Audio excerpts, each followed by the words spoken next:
नमस्कार, closing call में आपका स्वागत है। आपके साथ मैं हूं अभिषेक सतवर्तम और मेरे साथ हैं मेरे सहयोगी डिम्पी कालरा। बाजार में आज हम देखने की लगातार दूसरे दिन तेजी है। करीब 125 अंक ऊपर है निफ्टी। हालांकि तेजी पर एक हल्की सी हम कहेंगे कि ब्रेक है और वो ब्रेक है एचडीएफसी बैंक के चलते।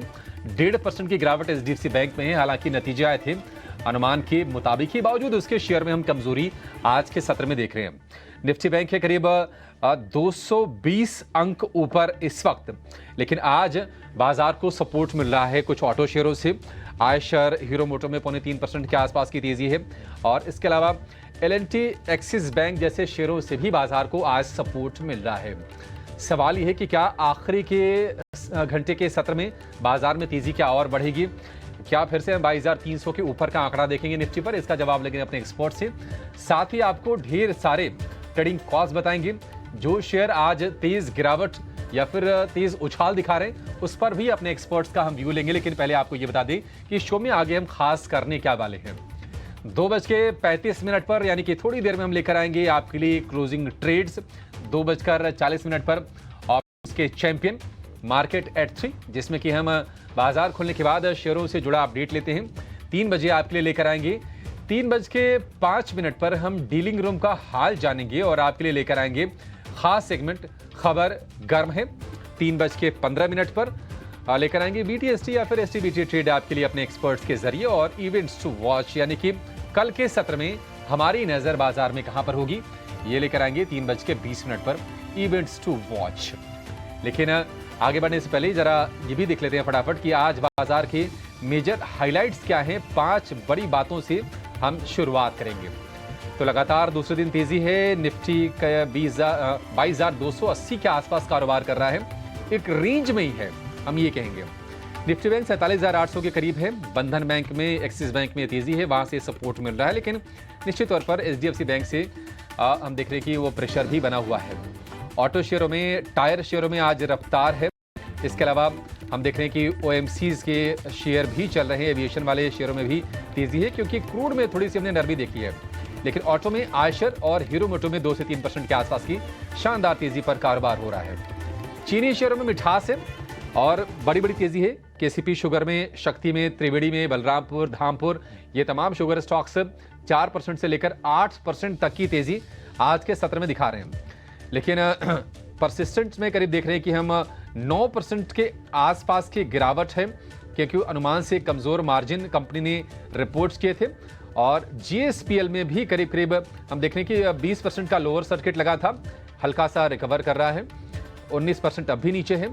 दरअसल अनुमान से ज्यादा टैरिफ घटा है और हाई प्रेशर ग्रिड टैरिफ में 47% की कटौती की गई है पीएनजी-आरबी की ओर से, और इसके चलते शेयर पर हम प्रेशर देख रहे हैं। जीएसपीएल के शेयर में करीब 20% के आसपास की भारी भरकम गिरावट आज सत्र में है।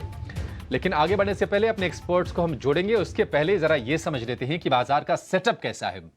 एफएनओ के आंकड़े क्या संकेत दे रहे हैं, डिप्पी से समझेंगे। 131 अंक ऊपर है निफ्टी, और निफ्टी के अगर हम तुलना करें, निफ्टी बैंक में थोड़ी सी रफ्तार आज कम है, क्योंकि एचडीएफसी बैंक नीचे है। डिप्पी, संकेत क्या दे रहे हैं आंकड़े? देखिए, थोड़ा वॉलेटिलिटी इंडेक्स डाउन हुआ है 4%, और आज मार्केट के पास गैप था। बाजार एक ऐसी जगह पर लैंड हुआ जहां पर रेजिस्टेंस का एरिया था। थोड़ा बहुत ऊपर जाकर रेजिस्टेंस था एक्चुअली में, लेकिन उसके बाद हुआ क्या कि मार्केट ने अपने ब्रेक ओपनिंग के लेवल को फिर ज़्यादा ब्रेक नहीं किया। आज निफ्टी की ओपनिंग बताता हूँ, 22,337 पे आज का हाई 22,337। बैंक निफ्टी का आपको हाई लो बताता हूँ। बैंक निफ्टी का आज का हाई है 48,145। आज की ओपनिंग का लेवल है 48,145। तो आपके जो नए पुराने जो लेवल्स, यानी कि जो गैप आपको मिला, उसके बाद से हम ब्रेक नहीं कर पाए। क्या हमने लोस को ब्रेक किया? क्या हमने क्रिटिकल लेवल्स को ब्रेक कर दिया? तो उसका जवाब भी ना है। मार्केट के अंदर क्या हो रहा है? मार्केट के अंदर सिर्फ चर्निंग हो रही है, क्योंकि अर्निंग्स आ रही हैं। अर्निंग्स के हिसाब से शेयर ऊपर नीचे हो रहे हैं। क्या एचडीएफसी बैंक में कोई प्रॉब्लम है? नहीं। क्या एचडीएफसी बैंक के नंबर्स खराब आए थे? नहीं। क्या एचडीएफसी बैंक ने गैप अप ओपन नहीं किया था? नहीं, उसने तो किया है। तो फिर एचडीएफसी बैंक नीचे क्यों है? सिर्फ और सिर्फ अर्निंग की वजह से और एडजस्टमेंट्स ऑफ अर्निंग्स है, इसके अलावा कुछ नहीं है। इसके अलावा मेरी नज़र में एचडीएफसी बैंक अभी भी बाइंग ऑन डिप्स का कैंडिडेट है, और अभी भी कोई स्ट्रक्चरल ब्रेकडाउन नहीं है। एक रिजल्ट का हिस्सा जो पास हो जाएगा, इसका इम्पैक्ट कल तक धूमिल हो जाएगा। कल फिर नए डाटा पे ये ट्रेड करने लगेगा। आज का दिन एक्सेप्शनल डे है, इसलिए इसको छोड़ देते हैं। एक पहला पॉइंट। दूसरा पॉइंट, मार्केट के अंदर क्या बहुत तेजी आ जाएगी ऐसा क्यों सिग्नल मिल रहे हैं? अभी ऐसा नहीं मिल रहे। पहला, एफआईज की होल्डिंग कम है, ठीक है, रिटेल के पास बहुत माल पड़ा है, रिटेल का माल कटे, एफआईज के डीएस के पास आए तब चलेगा बाजार, नहीं तो नहीं चलेगा, रेजिस्टेंस पे बीट करेगा। दूसरा पॉइंट, बाजार के सामने रेजिस्टेंस खड़े हैं, 300 350 पे खरीद भी लोगे तो क्या बड़ी बात कर लोगे, 450 से रेजिस्टेंस शुरू हो जाएगा। और शॉर्ट कवरिंग शॉर्ट लिव्ड होती है, कई बार मैं बोल चुका हूँ कि शॉर्ट कवरिंग से आप एक लेवल तक तो आ सकते हैं, लेकिन उसके बाद बाजार को चलाने के लिए नई ताकत, नई ऊर्जा की जरूरत होती है। एब्सेंट आज मार्केट के अंदर, आज जो आदमी ट्रेड कर रहा हो उसको फील कर रहा होगा कि जो एक अफेक्ट आता है एक तेज़ी का, वो अफेक्ट मिसिंग है। किसी तरह से जैसे तैसे जोड़ जाड़ के हम नंबर्स को हरे निशान में रोके हुए हैं। एक और पॉइंट, अगर आप ऑप्शंस में ट्रेड कर रहे हैं तो आज कॉल राइटर और पुट राइटर दोनों पैसे गंवा रहे हैं सेम स्ट्राइक के। ऊपर नीचे के स्ट्राइक में तो प्राइजेस अलग होंगे, बट सेम स्ट्राइक के पैसे गंवाए जा रहे हैं। एक और पॉइंट, क्योंकि अब सामने इसी हफ्ते डेरिवेटिव एक्सपायरी है, 24 तारीख की बैंक निफ्टी की, 25 तारीख की निफ्टी की, तो आपको ना रोल ओवर के फिगर पे बहुत ध्यान देना, और जहाँ जहाँ भी पोजीशनिंग स्ट्रांग हो रही है और अगले मंथ में कैरी हो रहा है, उन्हीं सभी शेयर्स पे ध्यान देना है। बाजार मल्टीपल चीज़ों के साथ जूझ रहा है पिछले 2-4 दिन से। एक तो अपने पुल बैक के ट्रेड के साथ, अर्निंग्स के साथ, थोड़ा ग्लोबल फैक्टर भी है और थोड़ा रोल ओवर वाला भी है। तो आप ऐसा ना सोचे कि इंडेक्स सब चीज़ों को सब जगह से पॉजिटिव समझ रहा है, कुछ चीज़ों को नेगेटिव भी समझ रहा है, तो इसलिए चर्निंग करवाएगा। मेरा अपना मानना है कि 22,000 के लेवल को इस हफ्ते में वो ब्रेक नहीं करेगा। 21,800 22,000 एक सपोर्ट एरिया है, लेकिन मैं ये भी मानता हूँ कि वो 22,500 550 के रेंज को पार भी नहीं करेगा। तो हो सकता है अगले 2 से 3 दिन बाजार इसी रेंज में रहते हुए चर्न करके निकल जाए। बस आपको थोड़ा ध्यान रखना है, नए एंट्रेंट्स को ज़्यादा ध्यान रखना है, पुराने वालों की तो मौज है, वो तो ट्रेलिंग स्टॉप लॉस लगा के बैठे रहें। मेहमानों का पूरा पैनल मेरे साथ तैयार हो गया, उनसे हम ज़रा करते हैं बातचीत, और ज़रा आप समझ भी लीजिएगा उनके साथ वो क्या क्या कह रहे हैं। सुमित मूलचंदानी कैश के बढ़िया स्टॉक्स देते हैं, बढ़िया ब्रेकआउट ढूंढ के आते हैं, वो हमारे साथ जुड़ चुके हैं। अंशुल जैन तो आपको पता ही मास्टर ही हैं, और उन्होंने आज स्टैंपिंग नाम की कंपनी थी, ऑटो स्टैंपिंग, वो करीब 10% ऊपर गया, और बजाज फाइनेंस में सुबह ही नोटिस कर रहा था 7200 के आसपास वो खुलाई। मैंने सुबह जब हीट मैप दिखा रहा था तब भी आपको मैंने बताया था। नीलेश जैन आपको मालूम है ऑप्शंस के बहुत ही बढ़िया बढ़िया ट्रेड देते हैं, हर घंटे जब हम ऑप्शंस का चैंपियन लेके आते हो नीलेश जैन को आप देखते होंगे।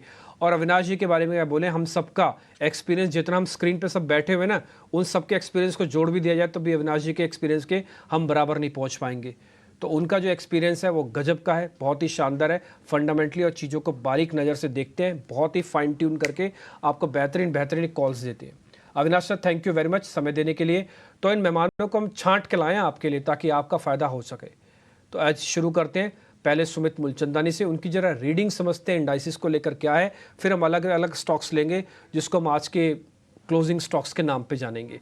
पहले सुमित जी, बाजार का जरा सेटअप क्लियर कर दो, कैसे है? हाय, गुड आफ्टरनून टू ऑल। तो निपी जी, जैसे आपने ऑलरेडी एक्सप्लेन कर दिया हुआ है, तो मार्केट जो है आज फर्स्ट आवर का जो रेंज बना था उसी में ही फिलहाल सिमट के रह गया है, लेकिन बुलिश व्यू है ओवरऑल। अगर फ्रेश एक ब्रेकआउट लेवल की बात करें तो स्पॉट लेवल पे 22,350 22,300, अगर यहाँ पे मार्केट सस्टेन कर रहा है तो फिर लग रहा है कि एक 22,600 तक का भी मूव आ सकता है। तो जिनके पास होल्डिंग है, आप यहाँ पे 22,180 का एक स्टॉप लॉस लगा के आप मेंटेन रखिए। देखिए, एक फ्रेश मूवमेंट हमें एक्सपेक्टेशन है, खास करके रिलायंस से। तो अगर up to the expectation Reliance का रिजल्ट भी आ रहा है तो वो काफी हद तक हेल्प करेगा इंडेक्स को एक न्यू मूव देने के लिए। इसी तरह से अगर बैंक निफ्टी की बात करें तो बैंक निफ्टी का जो स्ट्रॉन्ग रेजिस्टेंस है वो है 48,200 से 300 का रेंज। तो यहाँ पे अगर मुझे क्लोजिंग मिल रहा है तो फिर हमें एक्सपेक्टेशन है एक न्यू हाई की तरफ। अगर यहाँ पे मार्केट क्लोज दे रहा है तो फिर 2 से 3% का भी हम मूव एक्सपेक्ट कर रहे हैं। तो जो न्यू टारगेट एक्सपेक्टेशन रहेगा वो रहेगा 49,500 से 49,700। ठीक है, निफ्टी का और निफ्टी बैंक का सेटअप हमने अपने एक्सपर्ट्स के माध्यम से और बारीकी से समझ लिया। अब ये करते हैं कि आपके लिए हम जरा कमाई वाले सौदे खोज के लेकर आते हैं और शुरुआत करेंगे क्लोजिंग ट्रेड्स की।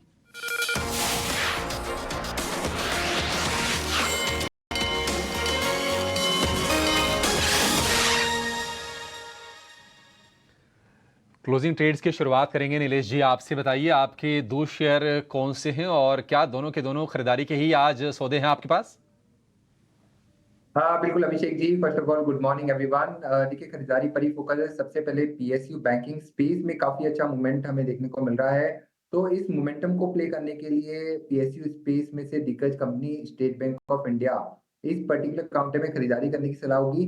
सबसे पहले तो यहाँ पे हमें काफी अच्छी शॉर्ट कवरिंग देखने को मिल रही है। साथ ही साथ टेक्निकली इस पर्टिकुलर काउंटर ने अपने 50 डे मूविंग एवरेज को सरपास किया है आज के सेशन में। अब यहाँ से नेक्स्ट लेग जो ऊपरी स्तरों पर हमें देखने को मिल रहा है वो यहाँ से 780 का पहला टारगेट देखने को मिल रहा है और 780 का इमीडिएट हर्डल है। अगर वो लेवल पार होता है तब यहाँ से ये काउंटर फिर से एक नए रिकॉर्ड हाई की तरफ जाता हुआ नजर आएगा। तो 780 790 दो कंजर्वेटिव टारगेट को ध्यान में रख के एसबीआई को लॉन्ग करके चल सकते हैं। 748 का स्टॉप लॉस रखना होगा। इसके साथ साथ जो दूसरा स्टॉक पसंद आ रहा है वो है पॉलीकैब। काफी अच्छा फॉर्मेशन है यहाँ पर, लगातार lower height up and half formation तो बनी रहे। साथ ही साथ यहाँ पर भी एक शॉर्ट कवरिंग हमें आज के सेशन में बनती हुई नजर आ रही है। तो पॉलीकैब इंडिया इस पर्टिकुलर काउंटर को लॉन्ग करने की सलाह होगी। पिछले कुछ एक मिनटों में एकाएक स्पर्ट भी यहाँ पे देखने को मिला है, इसलिए यहाँ पे जो स्टॉप लॉस हमने सुझाया था 5330 का, उसे रिवाइज करके 5360 पे लेके आ सकते हैं। पहला टारगेट जो 5510 का दिया था, दूसरा टारगेट 5600 के थे। तो टारगेट एकमात्र टारगेट यहाँ पे 5600 का ध्यान में रख के पॉलीकैब को लॉन्ग करके चल सकते हैं। पॉलीकैब के लिए 5510 और 5600 ये दो टारगेट निकल के आ रहे हैं और ये शेयर आगे चलना भी चाहिए। कुछ फंडामेंटल रीजंस भी हैं। ऐसी खबरें चल रही हैं कि जो भी ये वायर और केबल वाली कंपनीज हैं आगे दाम बढ़ाने पर विचार कर रही हैं और कुछ ही दिनों में इसका ऐलान भी हो सकता है। और दूसरा शेयर एसबीआई बढ़िया चला है। शुरुआत हालांकि उतनी तेज नहीं हुई, जैसे जैसे दिन बीता है रफ्तार पकड़ी है एसबीआई ने और 1.5% ऊपर ऑलरेडी ये शेयर कारोबार कर रहा है। लेकिन आपके लिए टारगेट बनेंगे 780 और 790 रुपए के। स्टॉप लॉस लगाना है 748 रुपए का। तो ये दो शेयर नीलेश जी की तरफ से। अंशुल जी, आपके शेयर कौन से हैं, क्या खरीदेंगे आप? नमस्कार अभिषेक जी। नमस्कार डिम्पी जी। देखिए अभिषेक जी, बैंक निफ्टी और बैंक निफ्टी अगर देखें तो निफ्टी पहले 75 मिनट में जो फॉल आई थी ओपनिंग के बाद, पूरा सेशन हमने उस 75 मिनट कैंडल के अंदर टाइम स्पेंड कर दिया है, निफ्टी में भी बैंक निफ्टी में भी। और जैसा राइटली सेट डिम्पी जी ने कहा है, दोनों पे ओपन हाई की फॉर्मेशन है। तो जनरली जब ओपन हाई की फॉर्मेशन होती है, market near lows of the day आके क्लोज करना चाहिए आइडियल केस में। यहाँ गैप अप के बाद हम पहले 75 मिनट की कैंडल के लो को नहीं तोड़ पाए हैं और नियर डे हाई आके ट्रेड कर रहे हैं। ऑलरेडी हमने अपने क्लाइंट्स को 47,900 की कॉल्स बाई दी हैं, उसमें प्रॉफिट बुकिंग भी हो रही है, ऑलमोस्ट टारगेट के पास है। तो मार्केट हमें यहाँ से तेज है।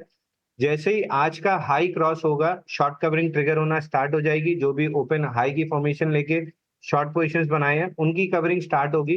तो सुबह जैसे मैंने टारगेट दिया था 22,400 का निफ्टी पे और 48,400 के आसपास का बैंक निफ्टी पे, ये दोनों टारगेट्स टेस्ट होंगे। तो मार्केट पे बुलिश हैं, दोनों बाई कॉल देंगे। पहला फ्यूचर एंड ऑप्शन सेगमेंट से रहेगा Aditya Birla fashion ABFRL। Weekly chart पे देखें तो एक बड़ी कैंडल के बाद दो छोटी कंसोलिडेशन कैंडल थी, जिसको डेली चार्ट पे कन्वर्ट करें तो फुल एंड फ्लैग पैटर्न का फॉर्मेशन बनता है। और आज के सेशन में बहुत बेहतरीन वॉल्यूम्स के साथ इसका ब्रेकआउट आया है। तो 241 पे स्टॉक को बाई करना चाहिए।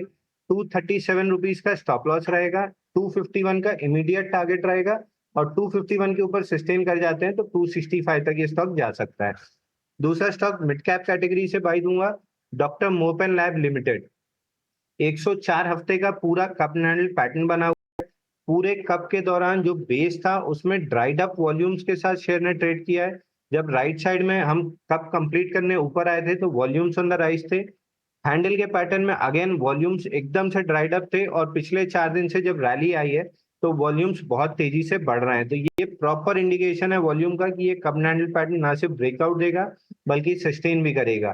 तो मैं इसमें प्रीएम्प्टिव बाई दे रहा हूँ। 5150 के आसपास प्रीएम्प्टिव बाई करना चाहिए। 4750 का क्लोजिंग बेसिस का स्टॉप लॉस रहेगा और 5950 का इमीडिएट टारगेट है।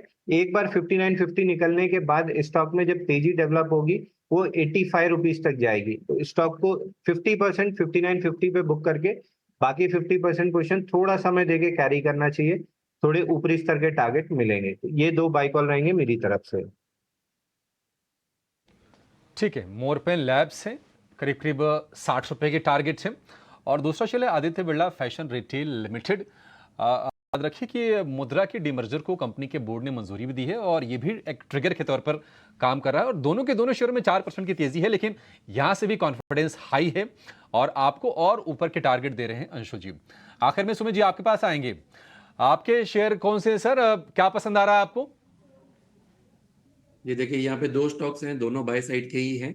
नजरिया रहेगा अगले 2 से 3 महीने का। जो पहला स्टॉक है वो रहेगा मोइल, MOIL। Current market price is around 349। देखिए, अगर स्टार्ट सेक्टर देखें तो वीकली टाइम फ्रेम में काफी अच्छा एक ब्रेकआउट दिया हुआ था और रीटेस्ट कैंडिडेट है।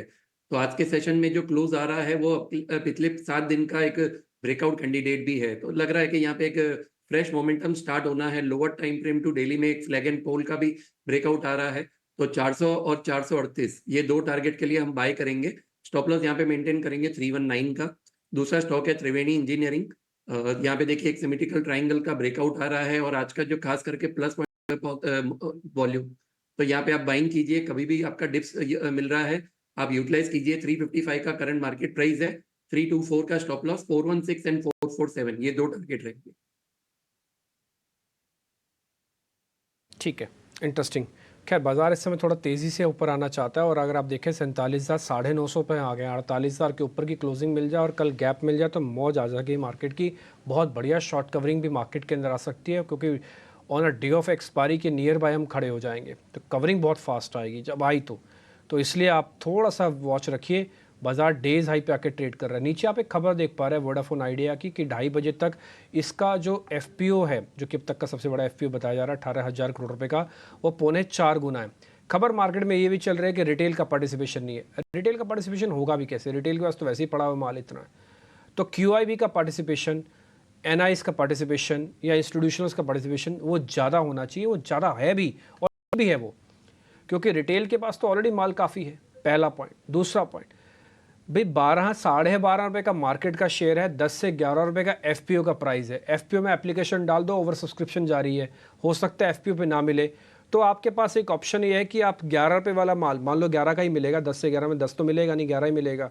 तो 11 रुपये की जगह अगर आज सुबह आपने 12, सवा 12 पे लिया होता, अभी तो खैर 12.50, 12.60 हो गया, 12.80 भी हो गया इनफैक्ट, लेकिन मान लो 12.30 पे सुबह लिया होता तो आपके पास ₹1.25 महंगा होता ये शेयर।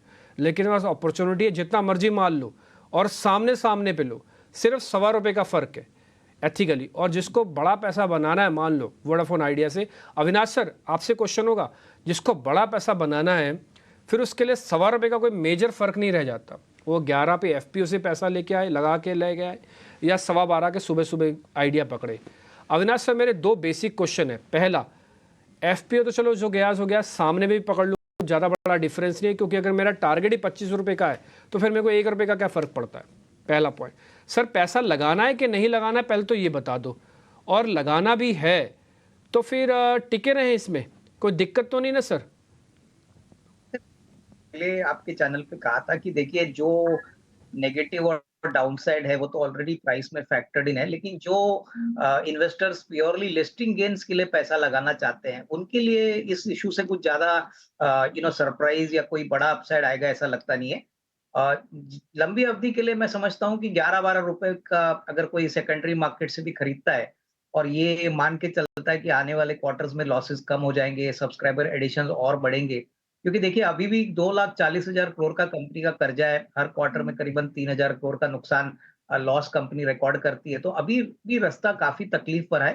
तो नजरिया अगर आपका साल 1.5 साल का है और आप basically investment point of view से इसको खरीद के रखना चाहते हो, तो ये डेफिनेटली जब टर्न अराउंड होगा तो आपको बहुत बड़ा अल्फा देने की पोटेंशियल रखता है, क्योंकि देखिए गवर्नमेंट भी चाहती है कि 3 टेलीकॉम ऑपरेटर्स कंट्री में रहे, ये ऐसा मोनोपोलिस्टिक बिजनेस ना हो।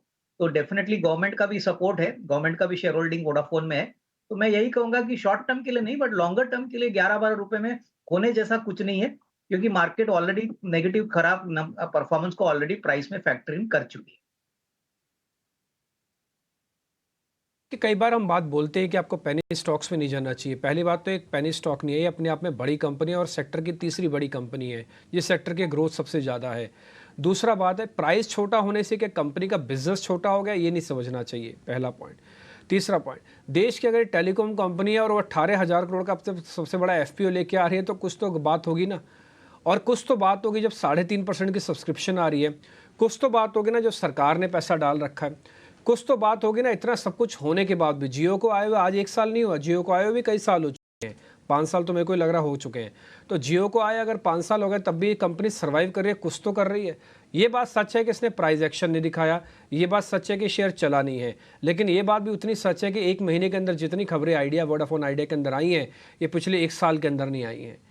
तो आपको थोड़ा गंभीरता से देखना होगा, अलग नज़रिए से, और मैं बोलूँगा माइंडसेट खोल के सोचिएगा। पुरानी लेगेसी को लेख के सोचेंगे ना तो शेयर के बारे में कभी अच्छा नहीं ढूंढ पाएंगे। आप बिल्कुल न्यूट्रल हो जाइए, भूल जाइए पुराना कुछ है नहीं, मैं नए तरीके से नए शेयर को देख रहा हूँ, तो फिर आप हो सकता है बहुत अच्छा भी देख पाए वोडाफोन आइडिया में। मैं इसके वकील की तरह नहीं बोल रहा, लेकिन हाँ, प्राइसिंग के हिसाब से मेरे को लग रहा है कि इन्वेस्टर की वेल्थ क्रिएशन के लिए अच्छा स्टॉक हो सकता है, अगर सब कुछ ठीक रहा तो, कंडीशन अप्लाइड। यही बात अविनाश सर भी अभी आपको बता रहे हैं। हम आगे बढ़ते हैं, एक ऑप्शंस का ट्रेड आपके लिए लेके आए हैं, जरा उसको सुनते हैं और जानते हैं कौन है। अमोल अठावले आपको बताएंगे वो ऑप्शन का सौदा।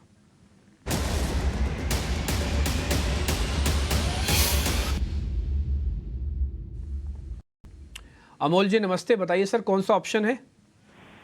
जी नमस्ते। मुझे एक भारतीय एयरटेल का 1300 का अप्रैल सीरीज का कॉल ऑप्शन अच्छा लग रहा है।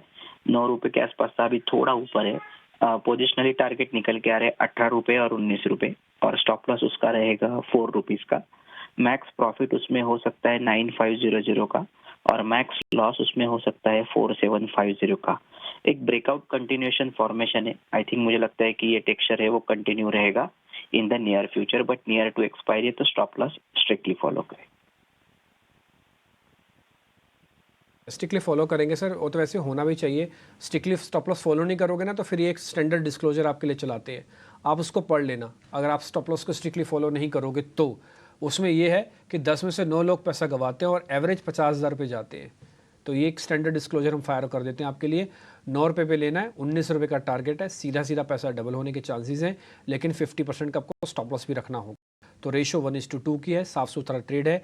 और आपको मैं एक और चीज़ बता दूं, भले कई बार कंपटीशन होता है, लेकिन कई बार सेक्टर में कुछ एक कंपनी के बचने से या सेक्टर को थोड़ा ठीक होने से उसकी जो पीयर कंपनीज है उनको भी फ़ायदा मिलता है। कुछ टेलीकॉम में यही हो रहा है। अगर वोडाफोन आइडिया देखिए, जिस दिन भी वोडाफोन आइडिया के रिगार्डिंग कोई भी पॉजिटिव खबर आएगी ना, उस दिन आपको भारतीय एयरटेल भी तेज़ी दिखेगा। अब आप कोरिलेशन कुछ भी बिठाइए। एक बार अविनाश सर से ही पता कर लेता हूँ। अविनाश सर, मेरे पास अगर चॉइस है, ठीक है, मैं प्राइसिंग और वैल्यूएशन कंफर्ट वोडाफोन आइडिया से लूँगा, लेकिन अगर मेरे को ग्रोथ लेनी है तो मैं भारतीय एयरटेल पे चला जाऊँ। मेरा ऑब्जेक्टिव अलग अलग हो सकता है, टेलीकॉम की दोनों कंपनी को। जियो अलग नहीं है अभी, जियो तो रिलायंस के साथ लेनी पड़ेगी मेरे को। तो 2 पीयर कंपनी जिनका कोर बिजनेस है टेलीकॉम का, वही है। मैं वैल्यूएशन के लिए वोडाफोन आइडिया जाऊँगा, ग्रोथ के लिए भारतीय एयरटेल। सही सोच रहा हूँ सर? नहीं, बिल्कुल। देखिए, भारतीय एयरटेल में सबसे बड़ी बात क्या है कि लगातार मंथ ऑन मंथ और क्वार्टर ऑन क्वार्टर वो अभी सब्सक्राइबर ऐड कर रहा है। और वोडाफोन की सबसे बड़ी दिक्कत क्या है कि देखिए, प्राइस तो बहुत सस्ता है, लेकिन हर महीने इनके सब्सक्राइबर एडिशंस कम हो रहे हैं। तो इनका जो कस्टमर बेस है वो शायद जियो या भारती ऐड कर रहा है। तो कहीं ना कहीं देखिए, ग्रोथ को लेके भारतीय एयरटेल पे ही हम पॉजिटिव है। हमको लग रहा है कि देखिए, stock definitely fair too expensive है, बट देन जब आपको अच्छी बैलेंस शीट मिलती है, अच्छा ग्रोथ पोटेंशियल मिलता है, और तो ऑब्वियसली मार्केट ऐसे कंपनीज को हायर वैल्यूएशन देती है। वोडाफोन के लिए मेरा ऐसा ही मानना है कि अगर आपके पास थोड़ा सा पैसा रिस्क एसेट में डालने के लिए ताकत है और आप चांस लेना चाहते हो, तो अगले 1.5-2 साल में होपफुली टर्न अराउंड अगर आता है तो आपको बहुत अच्छा रिटर्न मिलेगा, क्योंकि प्राइस से गंवाने के लिए बहुत कुछ कम है।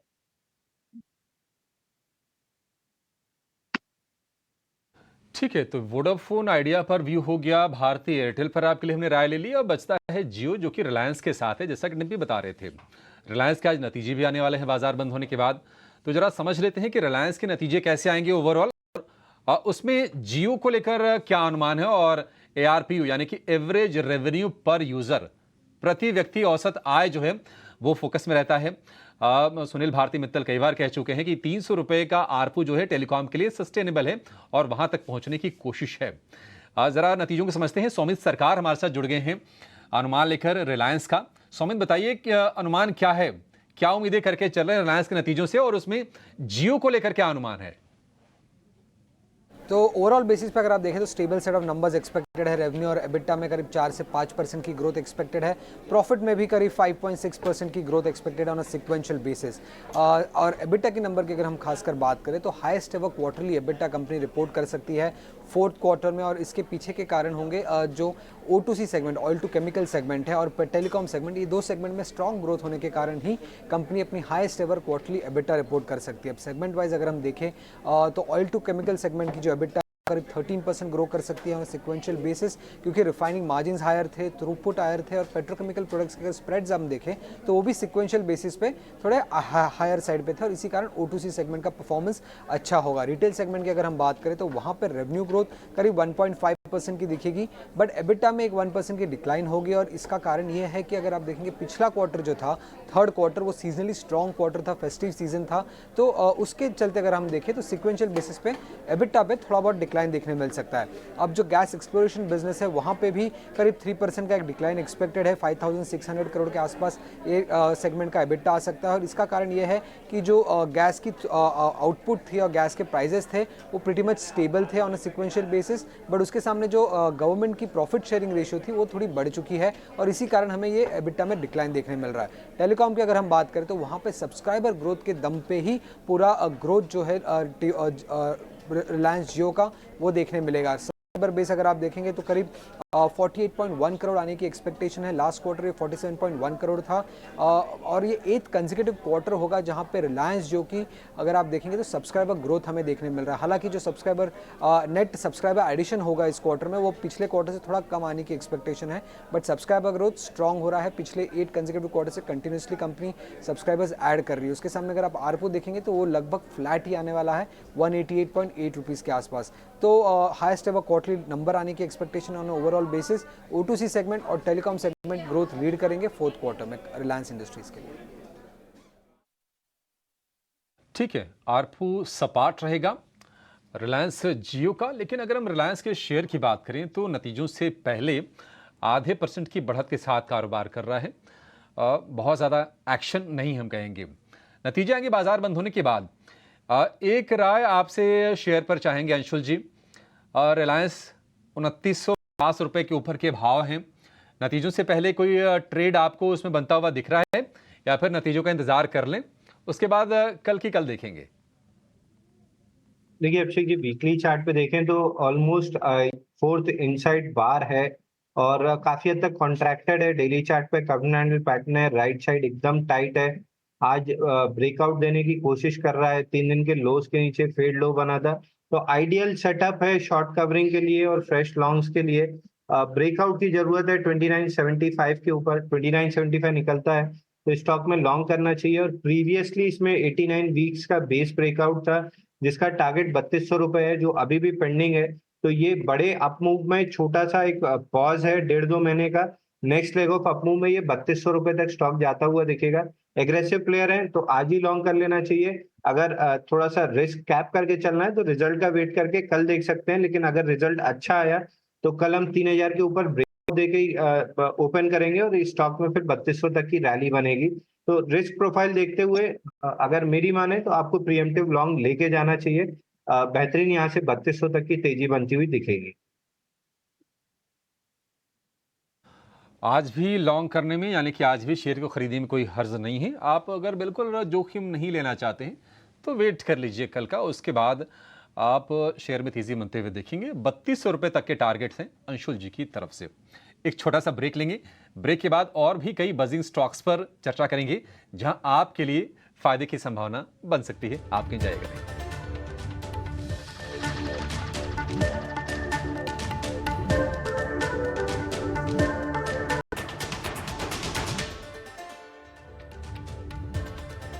पिछले आधे घंटे में बाजार में तेजी थोड़ी सी बढ़ी है, और अब जो तेजी हो गई है निफ्टी की वो है 170 अंकों की, और निफ्टी बैंक जो कि 200 अंकों पर था अब बढ़ के करीब करीब 250 अंकों की आसपास की, करीब करीब 300 अंकों के आसपास की तेजी हो गई है। हालांकि ब्रॉडर मार्केट से संकेत अभी भी अच्छे हैं। हर एक गिरने वाले शेयर के मुकाबले 3 बढ़ने वाले शेयर इस वक्त बाजार में कारोबार कर रहे हैं, और जो गिरने वाले शेयर हैं उसमें NTPC, HDFC bank, JSW steel और इंडसइंड बैंक, 4 या 5 नाम आपको दिखेंगे। बाकी 50 में से करीब करीब 45-46 शेयर अभी भी हरे निशान के साथ ही कारोबार कर रहे हैं। तो बाजार में एक्शन कहां पर हो रहा है, खबरों के दम पर, और बाजार खोलने के बाद कहां पर एक्शन बढ़ा है, ये तमाम अपडेट लेकर हमारे साथ जुड़ गए हैं हमारे सहयोगी गौरव, मार्केट एट 3 लेकर।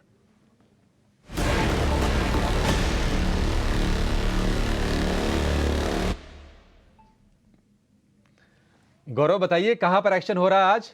जी हाँ, तो आज शुरुआत करते हैं हम वोडाफोन आइडिया से, क्योंकि अगर हम एफपीओ की बात करें तो सुबह तक ये जो एफपीओ है उसमें हमने सब्सक्रिप्शन देखा था, वन टाइम हो गया था, बट उसके बाद एक काफ़ी तेज़ी देखने को मिली थी। और इसके बाद अगर हम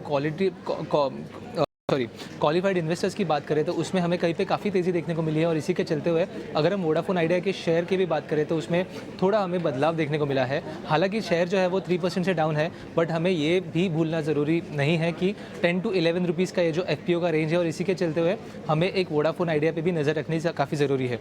अगली बात करते हैं भारतीय एयरटेल की, क्योंकि कंपनी ने फिलहाल में ही एक इंटरनेशनल पैक जो है वो लॉन्च किया है और उसकी प्राइस जो है वो 133 रुपीज़ की होने वाली है। इसके चलते हुए हमें 184 जो कंट्रीज़ है उसमें एक्सेस मिलेगा भारतीय एयरटेल के सर्विसेज का, और इसी के चलते हुए हमें एक तेज़ी देखने को मिली थी भारतीय एयरटेल के शेयर में भी। अगली बात करते हैं स्टर्लिंग एंड विल्सन की, क्योंकि इस कंपनी ने काफ़ी स्ट्रॉन्ग नंबर जो है वो रिकॉर्ड किया है Q4 के लिए। अगर हम रेवेन्यू की बात करें तो 12 टाइम्स ज़्यादा बड़ा है रेवेन्यू, अभी 1178 करोड़ पे है ये जो रेवेन्यू है वो। नेट प्रॉफिट जो था वो 10.4 करोड़ का कंपनी ने रजिस्टर किया था, जो कि पिछले साल में इसी सेम क्वार्टर में नेगेटिव में था 400 करोड़ में। और अगर एबिटा की भी बात करें तो उसमें भी एक प्रॉफिटेबिलिटी देखने को मिली थी, जो पिछले साल हमने इसी क्वार्टर में नेगेटिव देखने को मिला था। इसी के साथ साथ कंपनी ने गाइडेंस भी दिया है कि आगे जाके एक बड़ा ऑर्डर आने की काफ़ी ज़्यादा चांसेस है नाइजीरिया जैसे कंट्रीज से, और इसी के चलते हुए हमें तेज़ी देखने को मिली थी इस स्टॉक में भी। अगली बात करते हैं येस बैंक की, क्योंकि सूत्रों के मुताबिक कहीं से दुबई के जो लार्जेस्ट लेंडर है एमिरेट्स एनडीबी, उनके तरफ से एक इंटरेस्ट जो है वो एक्सप्रेस हुआ है येस बैंक में काफ़ी बड़ा स्टेक जो है वो परचेस करने का, और इसका जो स्टेक सेल का जो इनिशिएशन है वो कहीं पे एंड ऑफ द मंथ तक, इस महीने के एंड तक ये सबमिट हो सकता है। और इसी के चलते हुए हमने येस बैंक में भी एक तेज़ी देखने को मिली थी। और आखिर में बात करते हैं परसिस्टेंट की, क्योंकि अगर हम Q4 के नंबर्स की बात करें तो सीसी टर्म्स में, मतलब कांस्टेंट करेंसी टर्म्स में अगर हम बात करें तो 3.4% की ग्रोथ देखने को मिली थी, जबकि एस्टिमेट था 3.5% का। पैट भी कहीं पे इनलाइन आया था, बट अगर कंपनी भी बात करें तो कहीं पे मैनेजमेंट की तरफ से एक वीक कमेंट्री हमें देखने को मिली थी। इसी के चलते हुए आगे जाके हमने ये भी देखा कि मैनेजमेंट ने ये भी कहा कि कहीं पे जो हायरिंग प्रोसेस था, ऑनशोर हायरिंग प्रोसेस था, इसकी वजह से कहीं पे हमें एक वीकनेस हमें कंपनी में देखने को मिला, और मार्जिन्स है वो भी कहीं पे फ्लैट देखने को मिलने की काफ़ी ज़्यादा चांसेस है। और इसी के चलते हुए हमने देखा कि परसिस्टेंट में 10% का एक फॉल देखने को मिला था। तो आगे जाके इन कंपनीज पे नज़र रखना काफ़ी इंपॉर्टेंट रहेगा, क्योंकि सूत्रों और खबरों के बेसिस पे एक काफ़ी अच्छा एक्शन हमें इस कंपनीज में देखने को मिल सकता है। ठीक है, तो ये तमाम शेयर जहां पर खबरों के दम पर आज एक्शन हो रहा है, और उसकी पूरी की पूरी लिस्ट लेकर गौरव रोज आपके साथ 3 बजे जुड़ते हैं, और आपको पूरा अंदाजा हो जाता है कि आखिर बाजार में आज शेयरों में कहां पर क्या बड़ा एक्शन हो रहा है।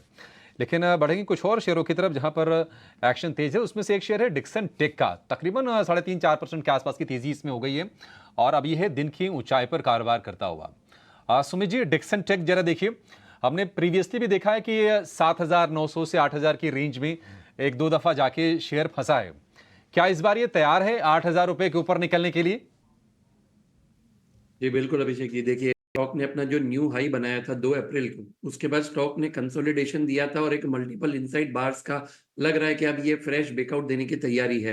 Again same flag and pole का भी ब्रेकआउट आएगा, तो अगर हम कैलकुलेशन करते हैं और स्टॉक अगर 8,000 क्रॉस कर रहा है, तो यहाँ पे जो पहला टारगेट आएगा वो करीबन 10% ऊपर 8,800 का टारगेट आएगा। जिनके पास ऑलरेडी होल्डिंग है, आप एक ट्रेलिंग एसएल की तरह यूज कर सकते हैं 7600 का एक स्टॉप लॉस, तो बिल्कुल आप बने रहिए।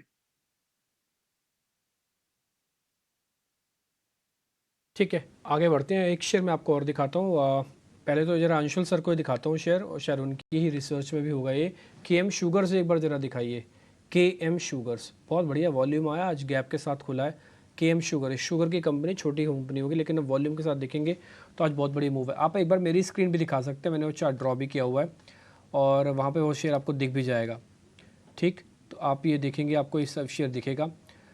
KM शुगर्स, यस, बहुत ही बढ़िया मूवमेंट अंदर, प्राइस वॉल्यूम वगैरह ठीक है। अंशुल जी, ये कहाँ तक जाएगा शेयर? ये मैंने मंथली डाला हुआ है। हाँ, आप कहेंगे तो मैं इसको डेली कर दूंगा। डेली पे तो बहुत ही तेजी से दौड़ा है शेयर ये आज। देखिए डिम्पी जी, मंथली पे अगर देखें तो ये फरवरी 2017 का जो हाई बना था उसके अगेंस्ट पूरा कब बना है, और हैंडल पैटर्न मंथली चार्ट पे देखें तो लगभग स्टार्ट हुआ था जुलाई 2021 से। तो वीकली पे वो थोड़ा सा क्लियर दिखेगा। वीकली पे 150 हफ्ते का एकदम फ्लैट पैटर्न था जो मंथली के कप के हैंडल को बना रहा था। तो ये बहुत बड़ा पैटर्न का ब्रेकआउट है। फोर्स मोटर में लगभग 1,700 रुपए पे ऐसा ब्रेकआउट आया था और स्टॉक 10,000 रुपए के आसपास आके खड़ा हुआ है। तो मैं ये कहूंगा कि स्टॉक में टारगेट प्रिडिक्ट करने की जगह आप इस स्टॉक को लॉन्ग कर लीजिए। डिप्स पे कहीं भी मिलता है तो 40 के आसपास ऐड कर लीजिए।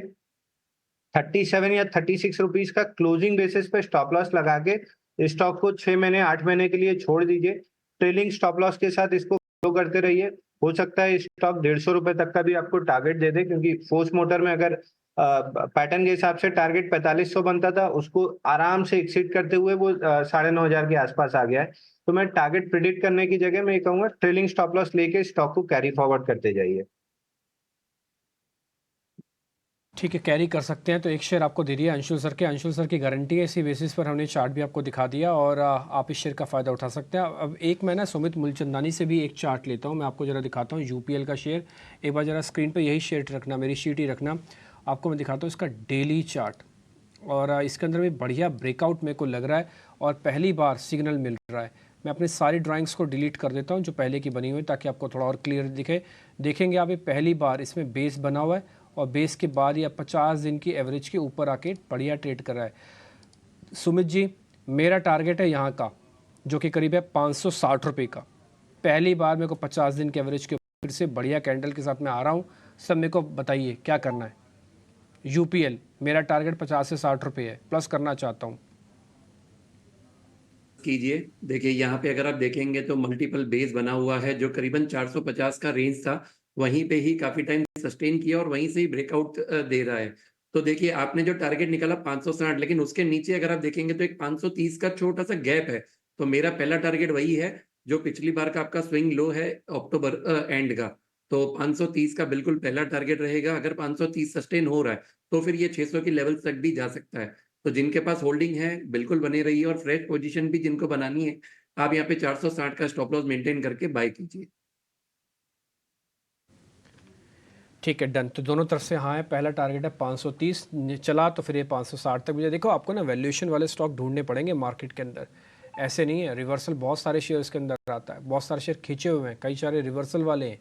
तो ये रिवर्सल वाली कैटेगरी के अंदर शेयर आता है कि पहले टूट ही रहा था। आप देखो ना पूरा बाजार चला, ये शेयर की क्या हालत थी आप देखो ना। आज बाजार अगर बेस बना रहा है शेयर तो कोई फ़ायदा तो आपको दे ही सकता है, और रिवर्सल अगर काम कर गया तो बढ़िया मूव आ जाएगा। मैं कार्यक्रम में आपके सामने वोडाफोन आइडिया डिस्कस कर चुका हूँ, केएम फाइनेंशियल डिस्कस किया, यूपीएल किया, ऐसे कुछ और स्टॉक्स भी हम डिस्कस कर ही रहे हैं आपके सामने। अविनाश सर, एक दो शेयर जरा मेरी लिस्ट में और भी है। ये येस बैंक के रिगार्डिंग अभी खबर आई थी, गौरव बता रहे थे। एक बार वो येस बैंक वाली खबर वापस से दिखाएंगे आप, कि कोई गल्फ़ की पार्टी है जो इसके अंदर इंटरेस्टेड है और कुछ स्टेक भी ले रही है, 5% ऊपर है, और इसके अनाउंसमेंट आगे जाके होगी। ये 5% ये शेयर ऊपर है। अविनाश सर, इस पर आपका कोई टेक? नहीं, मुझे लग रहा है कि डिम्पी, देखो मैं समझता हूँ कि ये इसका फ्यूचर इम्पैक्ट क्या होगा वो देखना पड़ेगा। बिकॉज देखिए, अगर वो छोटा सा स्टेक है तो इसमें कोई बड़ी बढ़त आती भी है तो मेरे ख्याल से वो बाद में थोड़ी प्रॉफिट बुकिंग में कन्वर्ट होगी। लेकिन अगर सिग्निफिकेंट स्टेक की चल रही है, क्योंकि अभी तो मेरे ख्याल से सबसे बड़ा स्टेक यस बैंक में एसबीआई का है। गवर्नमेंट के रिप्रेजेंटेटिव जो बैंक है, इन्होंने ये पैसा तब लगाया था जब इस बैंक में बहुत बड़ी क्राइसिस हुई थी। अभी अगर ऐसा कोई बड़ा स्टेक सेल होता है तो मेरे ख्याल से मार्केट्स इसको और क्लोजली वॉच करेगा और शायद और थोड़ी रीरेटिंग आएगी, क्योंकि डेफिनेटली फिर नए मैनेजमेंट और नए जो भी ग्रोथ नंबर्स और स्ट्रेटेजीज होंगी वो मार्केट देखना चाहेगा। तो मेरे ख्याल से थोड़ा सा इंतजार करते हैं। अगर माइनर स्टेक सेल है तो इसमें कोई बड़ी बात लगती नहीं है, बट अगर बड़ा स्ट्रेटेजिक स्टेक खरीदने की बातें चल रही है तो इसमें डेफिनेटली इस लेवल से भी बहुत अच्छी रीरेटिंग आने की पॉसिबिलिटी।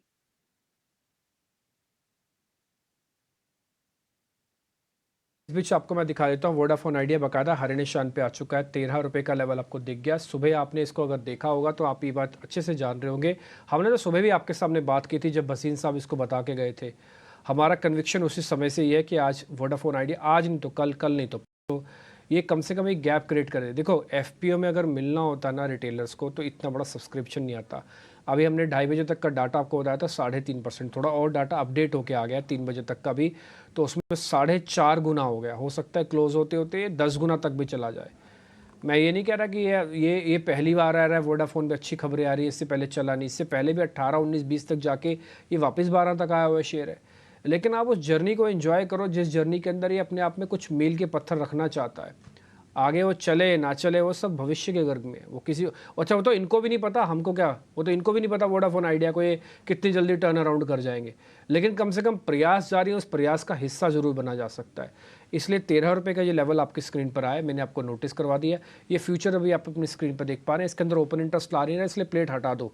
NAN जहाँ परसेंटेज लिखा है इसका मतलब अपडेट नहीं हो रहा, आप इसकी प्लेट हटाओ, तो आप सीधा सीधा कैश का स्टॉक आप सामने दिखा रहे हैं। ठीक जी, आगे बढ़ते हैं। एक दो शेयर जरा मैं पता कर लेता हूँ सुमित जी से। मैं आज अपनी लॉन्ग पोजीशंस वाली शीट खोली हुई मैंने और उसमें से ही चेक करके आपके सामने मैं शेयर रख रहा हूँ। स्ट्रेंथ वाले शेयर जी सिर्फ आपके सामने मैं रखूँगा। अभी सुबह जाइडस लाइफ साइंसेज की हमने चर्चा की थी, 3.5% ऊपर, एक बार दिखाना, 960 रुपये का हो गया ये share Zydus life sciences. Sumit ji जरा चेक करना, ये मैं BTST करना चाहता हूँ, मतलब BTST का मतलब रोल ओवर करना चाहता हूँ अगले मंथ की कॉन्ट्रैक्ट में, और मान लो मैं नया ही खरीदने वाला हूँ, मेरे पास पुराना तो है नहीं, नया खरीदना चाहता हूँ, तो क्या ले लूँ सर इसको? डिम्पी जी, नए के लिए मैं थोड़ा सा वेट करूंगा। देखिए कंसोलिडेशन था, न्यू हाई जो बना था 1030 के करीबन, उसके बाद स्टॉक ने 920 का अपना एक लो बनाया है, लेकिन ये पिछला स्विंग का लो ही है, वहीं पे ही सपोर्ट ले रहा है। तो जिनके पास होल्ड है आप यहाँ पे बने रहिए, या फिर जिनको रोल ओवर करना है बिल्कुल आप रोल ओवर कीजिए, लेकिन जो फ्रेश पोजीशन है उसके लिए मैं वेट करूंगा 970 का जो लेवल है वो क्रॉस होने का। अगर क्रॉस होकर सस्टेन कर रहा है तो फिर एक्सपेक्टेशन है ये यहाँ पे हाई की तरफ अप्रोच कर सकता है। जाइडस लाइफ को लेकर ये व्यू है। आज हम देख रहे हैं कि जो थोड़े छोटे छोटे स्टॉक्स हैं ना, वहाँ पर बड़े बड़े मूव्स हैं। तेजस नेटवर्क्स को देखिए, आज इसके नतीजे आने वाले हैं। करीब करीब 17% का उछाल है। ऑप्टिक फाइबर में ये डील करती है कंपनी। एक और कंपनी जिसको लेकर बार बार हमने बहुत लोअर लेवल्स पर आपको इस पर सलाह दी गई थी, वो है ITI का। हालांकि ऊपरी स्तरों से अगर आप देखेंगे तो 100 रुपये सस्ता मिल रहा है, लेकिन आज इसमें 12-13% के आसपास का उछाल है। अविनाश जी, आपसे जानना चाहेंगे ITI, क्या ये मौका है? क्या ये शेयर अभी और चलेगा? क्या राय होगी आपकी? नहीं, मेरे ख्याल से देखिए लग तो रहा है कि चौथी तिमाही जो है वो काफी अच्छी होगी, क्योंकि नॉर्मली जनवरी टू मार्च का जो क्वार्टर होता है इसमें हम समझते हैं कि इसका सबसे ज्यादा रेवेन्यू प्रॉफिट इस क्वार्टर में आता है, और कंपनी की ऑर्डर बुक भी काफी अच्छी है। मेरे ख्याल से रिजल्ट्स आने के बाद अंदाजा होगा कि करंट ऑर्डर बुक कितनी है, मैनेजमेंट की कमेंट्री आएगी, तो मैं समझता हूँ कि 265-270 में अगर किसी को लेना है तो नजरिया कम से कम 12-15 महीने का रखिए, क्योंकि डेफिनेटली टेलीकॉम इक्विपमेंट डिफेंस के कैटेगरी में ये काफी काम करते हैं, तो इसका फायदा जरूर कंपनी को मिलेगा, लेकिन थोड़ा मीडियम टर्म नजरिए से ही ये स्टॉक को लेना चाहिए। हमें अवधि का नजरिया रखना चाहिए। इस बीच वोडाफोन आइडिया की FPO को लेकर अपडेट, करीब करीब 5.5 गुना ये भर गया है। पिछले अगर हम 3 दिन की बात करें तो उतना अच्छा रिस्पांस नहीं था, कहा जा रहा था सुस्त रिस्पांस है, लेकिन आखिरी दिन आज हम देख रहे हैं कि निवेशकों का इसमें रुझान लौटा है। हालांकि रिटेल का उतना पार्टिसिपेशन नहीं है, जो कि लाजमी भी है, लेकिन अब ये शेयर बहुत शानदार रिकवरी, 12 रुपये 10 पैसे तक गया था, वहां से अब देखिए 13 रुपये 5 पैसे तक का सफर तय कर लिया है। प्रतिशत के लिहाज से आप देखेंगे तो एक बड़ा उछाल हम कहेंगे वोडाफोन आइडिया के शेयर में। एक शेयर जिस पर आपकी राय चाहेंगे सुमित जी, एक्साइड का महीने भर में जो एक्साइटमेंट दिखाई है निवेशकों ने वो कमाल की रही है। करीब करीब 1.5 गुना ये शेयर हो गया है।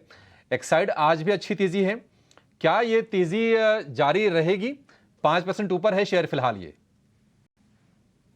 जी बिल्कुल, यहाँ पे देखिए जिनका नजरिया है और जिनको पैसे की जरूरत नहीं है, मैं बोलूंगा बिल्कुल आप बने रहिए, और बल्कि ये स्टॉक अगले 3 से 6 महीने में आपको और भी न्यू हाइस की तरफ अप्रोच कर सकता है। अगर किसी को यहाँ पे ट्रेलिंग एसएल रखना है तो फिर आप मेंटेन कीजिए करीबन 420 का, और हमें एक्सपेक्टेशन है कि ये स्टॉक अगले 3 से 6 महीने में 550 का भी आपको रेट दिखाएगा, तो बिल्कुल आप लॉन्ग बने रहिए। ये बने रहने की सलाह है। एक छोटी कंपनी और उस पर भी व्यू लेना चाहेंगे आपसे ही अविनाश जी, वो है सुज़लॉन का। आज हम देख रहे हैं कि इसमें भी ठीक ठाक गर्मी है, 5% के आसपास की। सुज़लॉन, इसको लेकर आपका व्यू है, क्या इसके बिजनेस में ऐसा कुछ खास है जो आप और बड़े मूव देख रहे हैं, या फिर तेजी बहुत हो चुकी है, अब ये इसी रेंज में रहेगा 40 से 50 वाली रेंज में ही?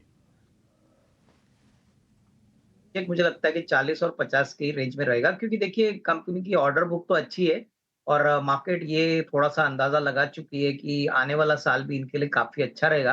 जब तक कोई बड़ा री रेटिंग इनके ऑर्डर बुक में नहीं आता है, तब तक मार्केट्स स्टॉक को थोड़ा सा कंसोलिडेट होने की कोशिश करेगा।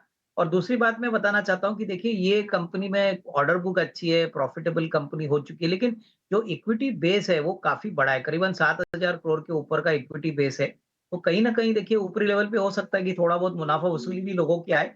बट हाँ, मैं समझता हूँ कि अगर ₹50 का लेवल वो निकालता है और इसको सपोर्ट करने के लिए एक अच्छे नए ऑर्डर्स कंपनी को मिलते हैं, जो होपफुली आने वाले जो अगले 3-6 महीने हैं, क्योंकि गवर्नमेंट जैसे ही बजट अनाउंस करेगी नई गवर्नमेंट, हमको कि विंड एनर्जी पे ज़्यादा फोकस रहेगा और वहाँ पे मुझे लग रहा है कि अगर नए प्रोजेक्ट्स अनाउंस किए जाते हैं, तो डेफिनिटली इसमें सुज़लॉन को फ़ायदा होना चाहिए। डेफिनिटली अगले 1.5-2 साल का तो विज़िबिलिटी कंपनी के पास है, तो डेफिनिटली इसमें कोई डाउट नहीं कि आगे का रोड मैप काफ़ी अच्छा लग रहा है। रोड मैप अच्छा लग रहा है आगे का। बाजार को देखेंगे तो इस वक्त दिन की ऊंचाई के आसपास से 190 अंक ऊपर है और निफ्टी 22,350 के आसपास के स्तर हैं। और निफ्टी बैंक की बात करें तो तेजी और बढ़ गई है, अब 362 अंक ऊपर है निफ्टी बैंक, 0.25% से ज़्यादा की तेजी दोनों के दोनों इंडेक्स में है। लेकिन टाटा कंज्यूमर के चौथी तिमाही के नतीजे कल जारी होंगे, कैसे रहेंगे नतीजे, ये अनुमान लेकर हमारे साथ जुड़ गए हमारी सहयोगी विनी मोतीवाला। विनी, शेयर को देखें तो 3% ऊपर है, निफ्टी के टॉप गेनर में है, तो क्या नतीजे दमदार आने वाले हैं टाटा कंज्यूमर के? बिल्कुल लग रहा है कि ये टाइम एक्चुअली दमदार परफॉर्मेंस ही आएगा टाटा कंज्यूमर्स पे। ओवर एफएमसीजी की बात करें तो यहाँ पे जो फूड बेवरेज कंपनी है वो एक्सपेक्टेड है कि Q4 में अच्छी करेगी compare to home care, personal care, जहाँ पे जिसका ज़्यादा एक्सपोजर है उससे बेटर फूड एंड बेवरेज करेगी। और टाटा कंज्यूमर्स की काफ़ी अच्छी पकड़ है फूड बेवरेजेस में, इंडियन फूड बिजनेस में, वहाँ पे एक्सपेक्टेड है कि वो डबल डिजिट ग्रोथ देखेंगे। बेवरेजेस में भी हाई सिंगल डिजिट ग्रोथ है, तो ओवरऑल जो रेवेन्यू ग्रोथ भी देखेंगे अराउंड 9-10% की रेवेन्यू ग्रोथ होगी। प्रॉफिट्स में भी ग्रोथ है, एक्सपेक्टेड है अराउंड 5% की ग्रोथ, और मार्जिन में एक्सपेक्टेड है एक्सपेंशन होगी। इबिटा मार्जिन की बात करें, क्योंकि यहाँ पे क्या हुआ है, टी के जो प्राइसेस है, रॉ मटेरियल प्राइसेस थी, टी में पहले इन्फ्लेशन था, अब वो इन्फ्लेशन कम होते हुए आ रहा है और उसकी वजह से बेनिफिट बढ़ेगा उसके मार्जिन पे और मार्जिन की एक्सपेंशन दिखेगी। यस, इंपॉर्टेंट है कि हम लोग कमेंट्री वॉच आउट करेंगे कि कॉफी प्राइसेस कैसे शेप अप हो रहे हैं, थोड़े इंक्रीज हो चुके थे ये लास्ट महीने में हम लोग देखें तो यस, उसका इम्पैक्ट क्या होगा आगे जाते हुए, उनकी क्या आउटलुक है रॉ मटेरियल प्राइसेस पे, ये इंपॉर्टेंट फैक्टर है वॉच आउट करने के लिए। उसके अलावा इंटरनेशनल भी एक्सपेक्टेड है कि अच्छी ही इंप्रूवमेंट होगी, सिक्वेंशियली भी इंप्रूवमेंट अच्छी एक्सपेक्टेड है। और ओवरऑल हम लोग की जो रीसेंट एक्विजिशंस है कैपिटल फूड और ऑर्गेनिक फूड की, उसकी अपडेट लेंगे, वहाँ पे ग्रोथ कैसी दिख रही है और नंबर्स कब इंक्लूड हो जाएगा टाटा कंज्यूमर्स में, ऑर्गेनिक फूड के नंबर्स कब इंक्लूड होंगे, वो एक इंपॉर्टेंट फैक्टर है। मार्केट शेयर कैसे बढ़ रही है और ओवरऑल आउटलुक कंपनी का क्या है, डिमांड ट्रेंड कैसे चल रही है, ये इंपॉर्टेंट कॉमेंट्री वॉच आउट करेंगे हम टाटा कंज्यूमर से। और उनकी वैल्यूएशंस देखें तो अभी काफ़ी नेस्ले और टाटा कंज्यूमर्स मोस्ट एक्सपेंसिव है पी वाइज FY26 की कंपेयर करें वर्सेस HUL, डाबर और ITC, पर टाटा कंज्यूमर्स के अच्छे नंबर एक्सपेक्टेड है ये टाइम।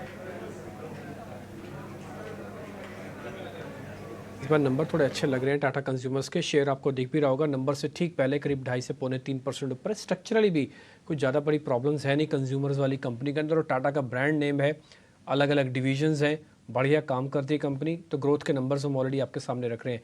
अविनाश सर, एक बार आपका टेक नंबर से पहले। नहीं, मुझे लग रहा है कि नंबर्स चौथी तिमाही के और पूरे साल के काफी अच्छे आएंगे। और देखिए जिस प्रकार के ब्रांड्स कंपनी कंट्रोल करता है, जिस प्रकार की ज्योग्राफीज में काम करता है, मैं समझता हूं कि पल्सेस और जो सेगमेंट है वहां पे तो ग्रोथ आएगा ही, लेकिन जो उनकी ट्रेडिशनल कॉफी सेगमेंट है वहां पे भी हमको लग रहा है कि अच्छी खासी कमाई होगी। तो आई थिंक ओवरऑल नंबर्स तो ठीक ठाक आएंगे, बट जो कमेंट्री और जो ग्रोथ अनुमान है वो रिजल्ट्स के बाद जब मैनेजमेंट डिक्लेयर करेगी, वो मेरे ख्याल से काफी इंपॉर्टेंट रहेगा। और मुझे लग रहा है कि देखिए ये एक ऐसा बिजनेस है जो मुझे लग रहा है कि आने वाले साल में कंजम्पशन जिस प्रकार से बढ़ रहा है, टिपिकली फूड एंड बेवरेजेस के लिए डेफिनेटली स्कोप काफी अच्छा है। तो आई वुड डेफिनेटली से अगर किसी को 1.5-2 साल का नजरिया है, तो अगर थोड़ा सा स्टॉक करेक्ट होता है तो खरीदने का मौका समझना चाहिए। ये अच्छा पोर्टफोलियो स्टॉक है जो अगले 1.5-2 साल में आपको अच्छा रिस्क रिवॉर्ड दे सकता है। ठीक है, बाजार ऑल टाइम हाई माफ कीजिए, डे हाई पे इस समय आके कामकाज कर रहा है, 22,345 के आसपास है और करीब 200 पॉइंट की तेज़ी है। निफ्टी ज़्यादा तेज़ है as compare to bank Nifty because of HDFC weightage, लेकिन इतना भी ख़राब नहीं है। आप एक चीज़ और नोटिस करोगे, उसको 48,000 के ऊपर आने में, टिकने में थोड़ी सी तकलीफ हो रही है। अब देखिए बहुत समय से हो रहा है, लेकिन 48,000 दिखा नहीं पा रहा है अपनी स्क्रीन पर। ये टिपिकली लेवल इंपॉर्टेंट है, इसके ऊपर की क्लोजिंग मिल जाएगी तो आप समझिए बहुत ही अच्छा होगा। लेकिन फिर भी देखते हैं, इसको वॉच करते हैं। एक शेयर मैंने अपनी स्क्रीन पर डाला हुआ है और अंशुल जैन को एक बार लेके आइए जरा। अंशुल सर, हमने ना इसको 3,000 रुपये के आसपास लिया था। हमने वीकली और डेली बेसिस पर इसका एक चार्ट का ब्रेकआउट चेक किया था। वो ब्रेकआउट आप देख पा रहे हैं, लोअर ट्रेंड है उसका। हमने ग्रीन कैंडल पहली बार बनते ही हमको जैसे मूवमेंट मिला हमने पकड़ लिया ये। अब हम इसको ड्रैग करते जाएं सर, 3400 तक चला जाएगा स्कॉट्स। ये डिम्पी जी, स्कॉट्स को अगर मंथली चार्ट पे देखें तो 7-8 महीने की बहुत शैलो पुल बैक थी जो आपने ट्रेंड लाइन मारी है, और वहां से ओपन लो मंथली चार्ट पे है और प्रोबेबली ये मंथ हाई पे क्लोज करेगा और नेक्स्ट मंथ भी इसमें फॉलो थ्रू मूव आएगा। तो इसमें इमीडिएट टारगेट 3347 का बनता है, जो अभी भी यहाँ से 160-170 पॉइंट दूर है। तो मैं जल्दी प्रॉफिट बुकिंग करने नहीं कहूंगा। माइनर प्रॉफिट बुकिंग कर सकते हैं 20-25% पोजीशन, बट मेजर पोजीशन 3347 के लिए कैरी फॉरवर्ड करना चाहिए। प्रोबेबली यहाँ से 1.5 से 2 हफ्ते में ये टारगेट आराम से टेस्ट हो जाएगा। ठीक है, तो आप ये कह रहे हैं 150 से 200 रुपये मिल जाना चाहिए भी। और तो इसके लिए जिनके पास है वो ट्रेलिंग स्टॉप लॉस लगाएं। नए वाले भी थोड़ा देख दाख के हैं, थोड़ा शेयर चला भी हुआ और टारगेट आपके सामने मोटा मोटी बता दिया, 150 से 200 रुपये भी और चल सकता है। मैं आपको बता दूं, इस बीच निफ्टी ने 200 अंकों की बढ़त का आंकड़ा पार कर लिया। अभी यह हो गया 22,350 के आसपास। लेकिन बैंक निफ्टी जस का तस रुका हुआ है 370 पॉइंट के आसपास। आप परसेंटेज में लगाएंगे तो अब निफ्टी थोड़ा ज़्यादा ऊपर है। खैर एनी हाउ, हम थोड़ा और आगे बढ़ जाए। BTST और STBT के सौदे भी रख लेते हैं आपके सामने। 7 ही मिनट रह गए मार्केट बंद होने में। जरा लेके आएंगे STBT और BTST के कुछ ट्रेड। सुमित जी, आपसे करते हैं जरा शुरू। जरा पहला बताइए, आपकी तरफ से कोई है BTST सौदा? जी बिल्कुल, यहाँ पे देखिए इन्फोसिस इन्फी पे आप ध्यान रखिएगा। पिछले 2 दिन से काफी अच्छा एक बाउंस बैक किया है, तो मुझे लग रहा है कि यहाँ पे अभी भी कैंडिडेट है, आप इसको BTST कर सकते हैं। Current market price is 1434, stop loss maintain कीजिए 1414 का for the target of 1470 and 1490। ठीक है, इन्फोसिस इकलौता आप बता रहे हैं कि एक बार इसको BTST कर सकते हैं सौदा। ठीक है सर, मैंने आवरली बेसिस पे चेक किया, मेरे को भी लग रहा है बढ़िया मूवमेंट आएगा। अच्छा, मेरे को ये बताओ, आपसे आज मैंने मार्केट भी पूछा था, जिनके पास मार्केट पड़ी हुई है वो कैरी कर जाए सर, निफ्टी बैंक निफ्टी वाले, ये तो बताओ फिर। जी बिल्कुल सर। डिम्पी जी देखिए, हमने डिस्कस किया था 22,350 का लेवल, और देखिए हाई पे भी है और क्लोजिंग बेसिस पे भी लग रहा है कि यहाँ पे सस्टेन करके क्लोज करेगा। तो हमें लग रहा है कि 22,600 ये हमारा नेक्स्ट टारगेट है और यहाँ पे मार्केट जा सकता है। अगर यहाँ पे रिलायंस के रिजल्ट्स का भी सपोर्ट मिला और जिस तरह से हैवी वेट्स TCS ने बाउंस बैक दिया है, इन्फोसिस ने दिया है, और अगर यहाँ पे HDFC का भी सपोर्ट मिल जाता है, तो फिर बिल्कुल 22,600 का जो रहेगा वो पहला टारगेट रहेगा। तो लेके जाएं, कुल मिला के आप ये कह रहे हैं कि निफ्टी बैंक निफ्टी दोनों लेके जाओ। बैंक निफ्टी 48,000 आ गया। फ्यूचर्स आपको मैं दिखा देता हूं, अगर फ्यूचर फायर कर सकते हैं तो एक बार दिखा दीजिएगा। ये भी है। अंशुल सर, आपकी तरफ से BTST STBT? देखिए डिम्पी जी, शो के स्टार्टिंग में मैंने कहा था कि निफ्टी नया हाई बना सकता है। 62 पॉइंट ऑलरेडी चल गया है। बैंक निफ्टी में हल्का सा दूर रह गए हैं। तो अगर किसी को इंडेक्स में करना है तो निफ्टी या निफ्टी या बैंक निफ्टी दोनों BTST कर सकते हैं। रिलेटिव स्ट्रेंथ निफ्टी में है तो निफ्टी में करना ज्यादा बेटर रहेगा। बट अगर फ्यूचर एंड ऑप्शन के काउंटर में करना है तो मदरसन में करना चाहिए, संवर्धन मदरसन। इसमें 333 हफ्ते का बेस ब्रेकआउट बन रहा है। 2 दिन से पिछले 2 दिन अगर देखें तो हैमर कैंडल की फॉर्मेशन है। ये बार बार 122 तक जा रहा है और लेकिन सस्टेन नहीं कर रहा है और वापस 127 128 रुपए आ जा रहा है। तो 3 दिन की टाइट क्लोजेस हो चुकी हैं। 75 मिनट्स चार्ट पे पोल एंड फ्लैग पैटर्न है जिसका ब्रेकआउट 128 रुपए के ऊपर बनता है। तो प्रीएम्प्टिव बाई यहीं से कर लेना चाहिए BTST के लिए। कल के सेशन में 134 135 का टारगेट मिल सकता है, बट अगर 8 से 10 दिन का समय देते हैं तो 140 144 तक के टारगेट निकल सकते हैं स्टॉक में। तो ना सिर्फ BTST करना चाहिए बल्कि थोड़ा सा 1 आध हफ्ते का समय देना चाहिए स्टॉक पे। ठीक है, संवर्धन मदरसन में BTST ट्रेड के मौके हैं। सुमित जी, PNB में भी मौके हैं क्या BTST के लिए? विजय जी देखिए, काफी सारे PSU बैंक्स जो हैं वो काफी अच्छा एक चार्ट फॉर्मेशन बना रहे हैं। आप अगर F&O में लेंगे तो SBI का भी आप चार्ट देख सकते हैं, और यहाँ पे जैसे अपने PNB ने बोला, तो PNB ने देखिए अपना जो पिछला एक रेजिस्टेंस जोन था वही अब सपोर्ट का काम कर रहा है। तो 120 से 125 का जो जोन है वो एक काफी अच्छा सपोर्ट जोन है, और वहीं से ही पिछले जो लास्ट सेशन था ऑन फ्राइडे, वहां पे एक पिन बार का फॉर्मेशन हुआ था, और आज वही क्लोजिंग पे भी हमें एक बढ़त के साथ दिख रहा है। तो बिल्कुल जिनके पास है वो भी बने रहे, और BTST कैंडिडेट भी है। हमें लग रहा है कि यहाँ पे आप स्टॉप लॉस मेंटेन कीजिए 129 का फॉर द टारगेट ऑफ 140। बी में भी BTST के मौके हैं। अंशु जी फटाफट आप जरा बताइए, USL यूनाइटेड स्पिरिट्स, क्या यहां पर भी हम एक कैरी फॉरवर्ड ट्रेड ले सकते हैं BTST के लिए? देखिए चार्ट पैटर्न अच्छा लग रहा है, यहाँ पे मंथली चार्ट पे 2 महीने के हाई के ऊपर आ रहे हैं, तो BTST स्टॉक में लिया जा सकता है। मेजर सपोर्ट टेस्ट करके बाउंस बैक कर रहा है। Immediate target on the upside एक गैप छूटा हुआ है 1180 के आसपास, तो इमीडिएट टारगेट 1180 रहेगा, और 1180 अगर सस्टेन करता है तो 1200-1210 तक के टारगेट मिलेंगे। तो बिल्कुल इस स्टॉक में BTST करना चाहिए।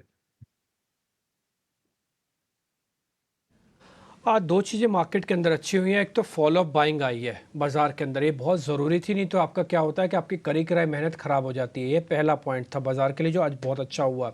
दूसरा पॉइंट मार्केट के अंदर अच्छा ये हुआ कि HDFC की कमज़ोरी के बावजूद भी बैंक निफ्टी डेज हाई पे बंद हुआ है, ये कोर स्ट्रेंथ मार्केट की बता रहा है। तीसरा पॉइंट ये हुआ कि इन्फोसिस जैसी कॉल पे BTST आ रही है, जबकि कोई इवेंट सामने नहीं है। ज़्यादातर टेक कंपनीज के दो मेजर कंपनीज TCS, इन्फोसिस, चल मैं विप्रो भी मान लेता हूँ, विप्रो के भी नंबर आ गए। तो तीन बड़ी कंपनीज के नंबर आने के बाद अब आप वापस से डेज हाई पे आ रहे हैं, तो चर्निंग का पार्ट हो रहा है। चौथी इंपॉर्टेंट बात कि निफ्टी भी बाकायदा डेज हाई पे बात कर रहा है। पांचवी इंपॉर्टेंट बात, इंडिया विक्स इस समय आप देखोगे 5.5% नीचे है। जो ग्लोबल मार्केट का फियर था ना, जो एक ही दिन में 10% से शूट हुआ था, ये वापस टूटा है। एक दिन 5%, अगले दिन आज ये 5% तोड़ के ये वहीं पे आ गया जहाँ से एक्चुअली में चला था। 12.5 पे विक्स चला था, 13.5 पौने 14 तक गया था, वापस 12.5 पे आ गया। एडवांस डिक्लाइन दिखाओ F&O वाले शेयर्स के, तो आपको दिखेगा आज मेजॉरिटी हिस्से ने पार्टिसिपेट किया, तो वो एडवांस डिक्लाइन कैश में भी दिखेगा और आपको फ्यूचर्स में भी दिखेगा। और सामने खड़ी है डेरिवेटिव एक्सपायरी, तो प्रेशर बाउंड हो रहा है उन लोगों के पास जिन्होंने शॉर्ट किया है। एक और चीज़ मैं आपको क्लियर कर दूं, आज सुबह हमने डेरिवेटिव डाटा पे आपको बताया था 10% का ओवाई शेडिंग था निफ्टी के अंदर और 12% का ओवाई शेडिंग था बैंक निफ्टी के अंदर। बड़ा हिस्सा शॉर्ट्स का सिस्टम से बाहर निकाल दिया गया था। अब नई खरीदारी आज हुई है, क्योंकि आज मैंने चेक किया कि निफ्टी के अंदर आज लॉन्ग पोजीशंस बनी है। मेरे को शाम का एक बार FIs का नंबर का और वेट करना है। अगर वो 2 से 3% और बढ़ता हुआ आ गया तो मैं अपनी पोजीशंस को 22,500 का जो मेरा अपना टारगेट है कि सीरीज के अंदर 22,500 आ जाएगा, वो ऑलमोस्ट आने की कगार पर है, क्योंकि 373 तो आ ही गया, तो कोई बड़ी बात नहीं है कि 500 भी आई जाए। जो मैं आज सुबह ही आपसे बात कर रहा था कि मेरे को लगता नहीं है कि 22,000 आएगा, 22,500 आने की प्रोबेबिलिटी हाई है। 1700 वर्सेस 600 शेयर आपको एडवांस डिक्लाइन में दिख रहे होंगे। एक और चीज़ मेरे को आज जो बड़ी इंटरेस्टिंग सी लगी है, वो लगी है कि इवेंट से पहले भी ना कुछ शेयर टूट नहीं रहे हैं। मैं थोड़ी देर पहले जब टाटा कंज्यूमर्स को चेक कर रहा था, उसके नंबर्स को चेक कर रहा था, ये चीज़ अच्छी हो रही है कि नंबर से पहले मार्केट के अंदर फियर नहीं है, और जो फियर है भी ना, वो पर्टिकुलर पॉकेट में थम के सा रह गया। जैसे आज PNGRB का फैसला आया तो उसने GSPL को तोड़ा, गेल को तोड़ा, वो थोड़ा नीचे जाके बंद हुए हैं। अदरवाइज वैसी कोई प्रॉब्लम नहीं है बाजार के अंदर। और अगर मैं आपको वैसे नंबर्स के हिसाब से भी बताऊँ ना, तो आज नंबर्स भी ठीक है मार्केट के। अच्छा, नंबर्स के हिसाब से मैं बता रहा था, एक पॉइंट और क्लियर कर देता हूँ। आज के मैं वो शेयर्स भी आपको दिखाता हूँ, उन्होंने साल का हाई भी टेस्ट किया आज के दिन में। वो है भारती एयरटेल, वो है आइशर मोटर, वो है M&M, ठीक है। इसके अलावा अगर आप देखेंगे तो BPCL, L&T, ये कुछ एक और शेयर है जिनका आज का मूव काफ़ी स्ट्रॉन्ग है, काफ़ी दमदार तरीके से है। आज जो थोड़े कमज़ोर बंद हुए हैं ना, उसमें NTPC और एक HDFC आपको पता है, और NTPC भी आपको ऑलमोस्ट पता ही है। तो मेरे को आज पहले टॉप 50 काउंटर्स में एज सच कोई प्रॉब्लम नहीं दिखी। और जैसे मैं मिड कैप का, अच्छा एक बार काम करेंगे आप, स्मॉल कैप और मिड कैप का इंडाइसिस की परसेंटेज क्लोजिंग भी दिखाना कि वो कैसे बंद हुए, आपको थोड़ा उसका भी आइडिया लग जाएगा, क्योंकि कन्विक्शन टिपिकली वहीं से बैठती है। तो वहाँ पर भी आपको हरा निशान ही दिखेगा। ये स्मॉल कैप का इंडेक्स करीब 1.5%, सेम मिड कैप का भी होगा, वो भी फायर कर देना। तो वहाँ पर भी आप देखेंगे कंडीशन अच्छी है। ज़्यादातर शेयर जिनके मैं भी नाम बोल रहा हूँ 10-10% ऊपर गए हैं। GSFC, त्रिवेणी, ITI, तेजस, ये सब 10-10% ऊपर है। ठीक, बहुत बहुत शुक्रिया अंशुल जी आपका, thank you very much. Sumit ji बहुत शुक्रिया, थैंक यू वेरी मच समय देने के लिए। अविनाश सर, हमेशा की तरह आपने समय दिया, अपनी इंटेलिजेंस दी, बहुत बहुत शुक्रिया इसके लिए, थैंक यू वेरी मच आज कार्यक्रम का हिस्सा बनने के लिए। उम्मीद करते हैं कि आज के ट्रैपिंग, आज का फॉलोअप, कल मंगलवार है, कल और मंगल हो सकता है, बुधवार को हम डेरिवेटिव एक्सपायरी देखेंगे, बृहस्पतिवार को एक्सपायरी देखेंगे और इस बढ़िया नोट पे क्लोज हो सकती है। सीरीज का क्लोजिंग अच्छा जा रहा है। मेरे को अभिषेक को इजाजत दीजिए, नमस्कार।